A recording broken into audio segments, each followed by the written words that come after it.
Daily reflection time.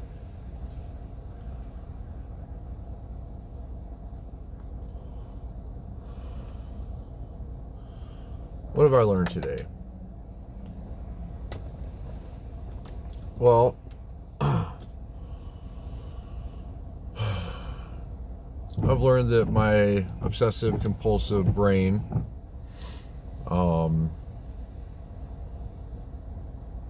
still thinks about a certain particular woman.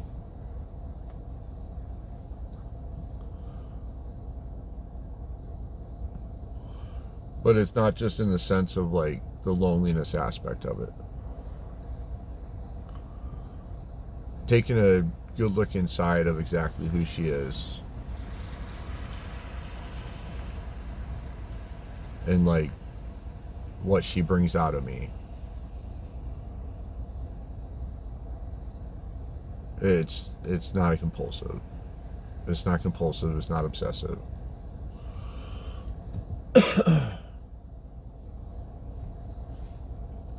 I do miss her, but just the joy and happiness that came from being with her.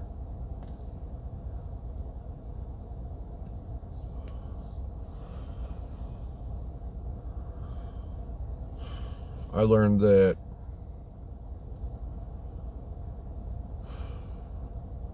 I can push my own boundaries. That I set up boundaries, and as I step over them, I just push them back.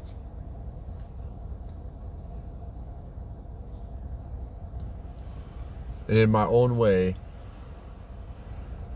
by pushing those boundaries, I wonder how I end up where I was, or where I've gotten to.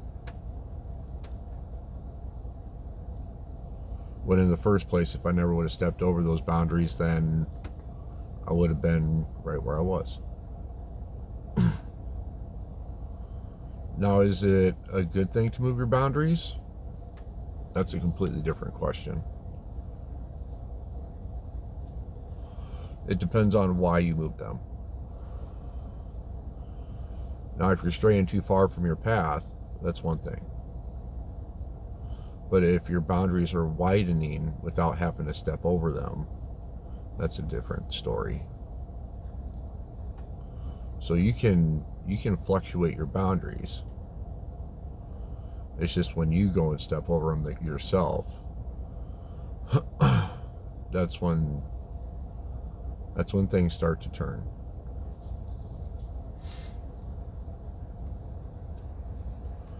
And I've done that quite a few times in life.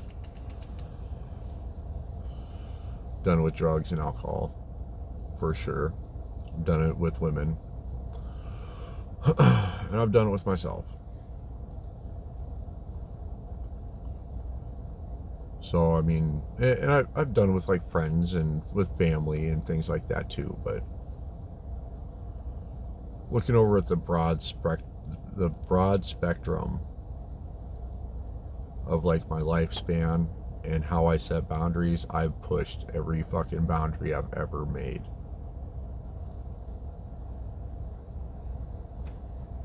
And I want to keep pushing on them. And I'm trying my best not to push. Because the one thing I want to do, the one thing I want to do is run to a person that I said I need time away from, so that I can get my shit together, so I can work on my mental health. Because I know there's areas of my life that I need improving on, because I'm working on those areas of my life, figuring out my goals and my values and what direction I want to go in life, who I want to be. And a lot of these answers I have. It's just being able to, move on from the hurt in the past and trying to find the happiness inside me. That's the real thing right there. It's not searching for all these deep personal questions. It's just trying to figure out, where is my happiness? And I've always found happiness in other people. Or I've always found happiness at the bottom of a bottle, or at the end of a joint, or at the end of a line.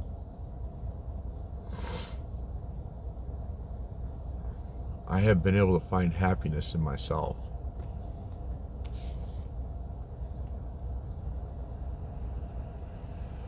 There have been times I've been able to.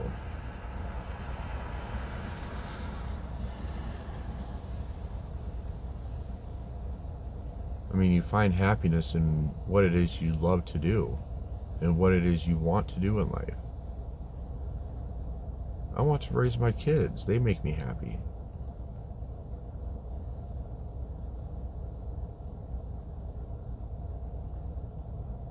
I want to share my life with someone. That makes me happy. To be able to give my joy and happiness to someone else and then to receive it from them. I mean, that's the desire of my heart. Not to be able to sit in solitude and be okay with that.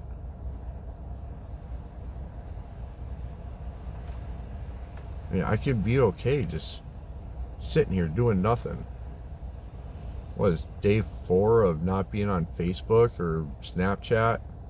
Not sharing my life with everyone else in the world? I mean, been having some fun times, some interesting times. I'm not sharing it with anyone. It's all going into me. It's all going into my kids. It's going into the people I end up being around. It's going into my higher power. Learning to have a better relationship with him.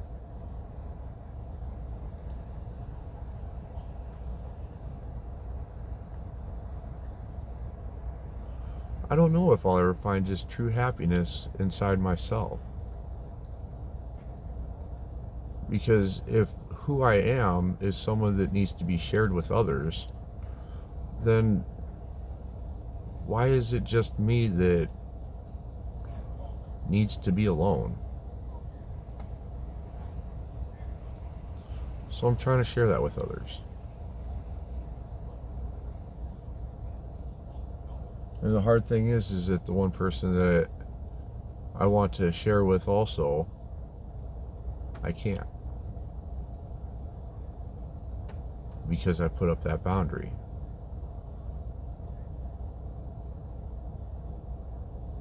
And it scares me.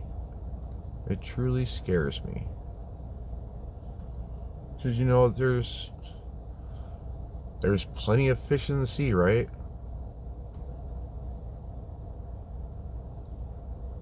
But everyone is different. Not every fish is made for me. And I don't know if this fish is made for me. I don't know if she'd like being called a fish. But I guess I would be a fish too.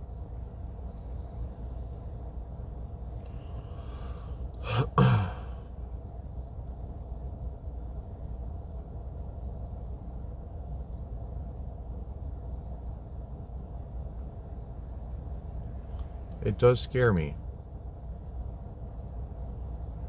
that this time away from each other, this time I have taken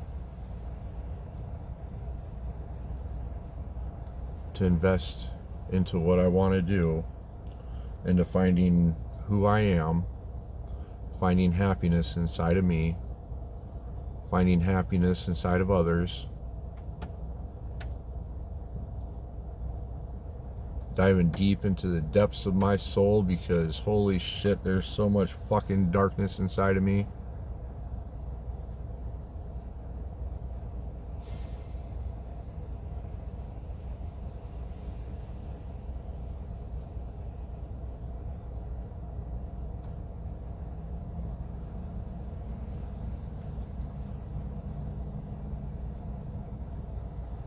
She's not there, she's not there.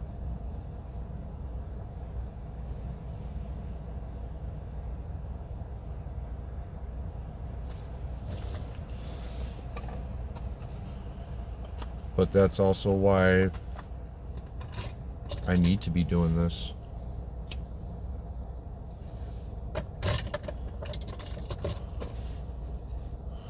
Because I can't put that happiness into one person. I can't put that kind of power of my life into one person.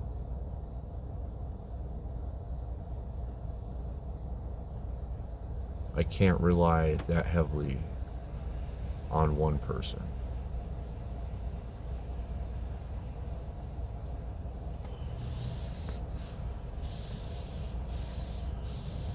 I need to do that for me.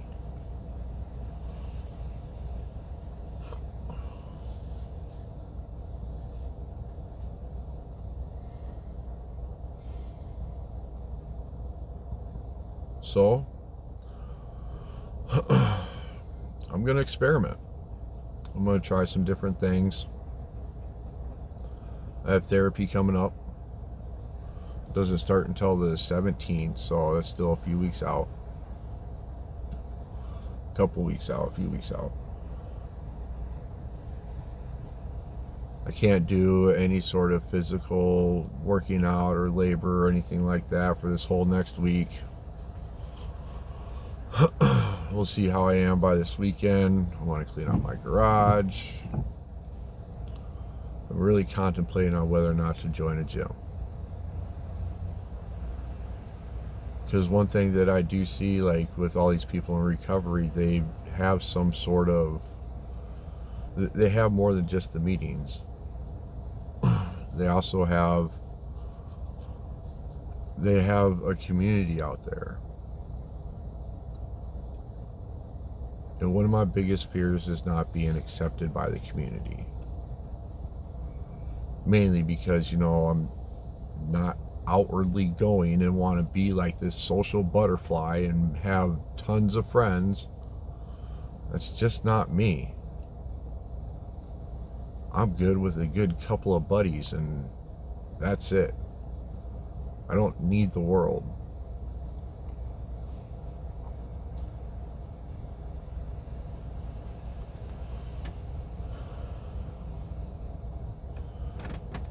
But I mean, I know all these people in the rooms.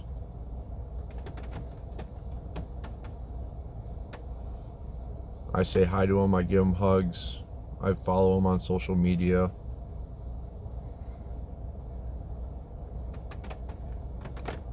I consider them all good people that I hope succeed in life and find happy ways. I've seen them grow and become good people. I mean, they're always good people, but I've seen them grow in their lives and in their recovery. But I don't need 30 people to spread myself out so damn much that, I lose track of who I am again. So I got 4 kids inside that need me more than all those people out there.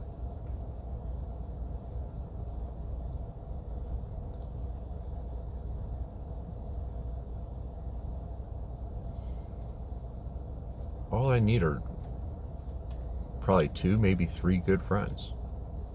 And I started working on one of those friendships. We met up for coffee yesterday. I had my girls with. He played Sorry with us. And we'll see how that goes. He's a good guy. We have some things in common. We both served. We were both in recovery. Both churchgoers. He just has a more outwardly personality than me. So he's going to be the guy that pushes me to do more, which is good because he is more social. He invited me to go to a gathering and I did not want to go sit with a bunch of people that I partly know, with my kids run around and fucking my balls still hurt and I got a fucking hemorrhoid now.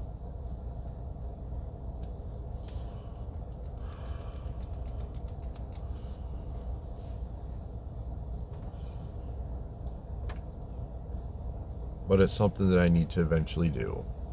I need to get out there in the world. I have friends at work. I have friends in the rooms. I'm working on making those other connections. I'm connecting more with my family and my higher power.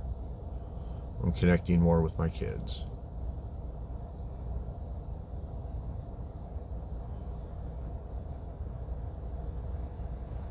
And through this process, slowly, I'm connecting more with myself.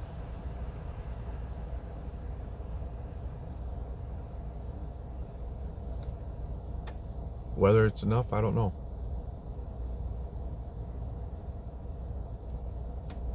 These are lifelong goals, though. These are taking all the hurts, all the past trauma, everything that damaged me inside, and breaking free of them. I mean, that's why I'm getting so many tattoos. I mean, every one of them has a representation for something. Recovery and addiction, strength, faith, letting go, breaking free. When I was established, my family. Not one tattoo is just a meaningless tattoo. Conquering death.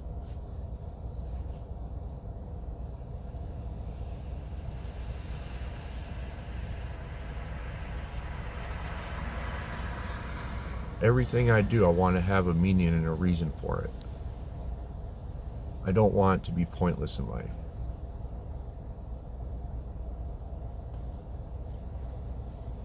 I don't want an empty life. But I don't want a life so full that I'm overwhelmed. I want a meaningful life. And I believe I have one.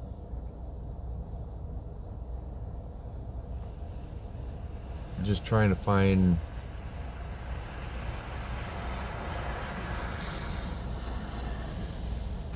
I'll let you know when I find it. I'll let you know when I find it. So that's it for today.